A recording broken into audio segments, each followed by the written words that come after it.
সভাপতি হাবিবুল্লাহ খন্দকার ভাই। সম্মানিত উপস্থিতি, আপনারা জানেন 2024 সালে জুলাই বিপ্লবের মাধ্যমে ফ্যাসিস্ট স্বৈরাচার শাসক শেখ হাসিনা দেশ ছেড়ে পালাতে বাধ্য হয়েছে।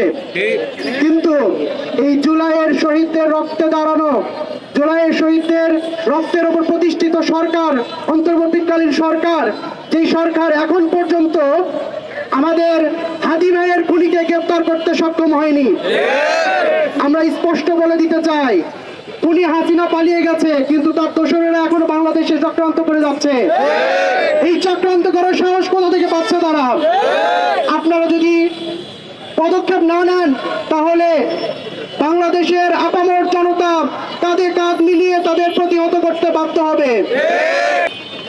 এক হাদিকে শহীদ করে ভেবেছে তারা আধিপত্যবাদ, ভারতীয় আধিপত্যবাদ এবং আগ্রাসনকে দমিয়ে দিবে। কিন্তু আমরা বলতে চাই, এক হাদি শহীদ হয়ে গেছে, কিন্তু লক্ষ হাদি বাংলার জমিনে আবার প্রতিষ্ঠিত হবে ইনশাআল্লাহ। যারা জুলাইকে জিয়ে রেখেছে, যারা জুলাইয়ের সাথে এখনো বেইমানি করে নাই, এই সকল ব্যক্তিদেরকে টার্গেট করে এই আওয়ামী ফাসিস্টরা টার্গেট কিলিং এর উপক্রম করেছে।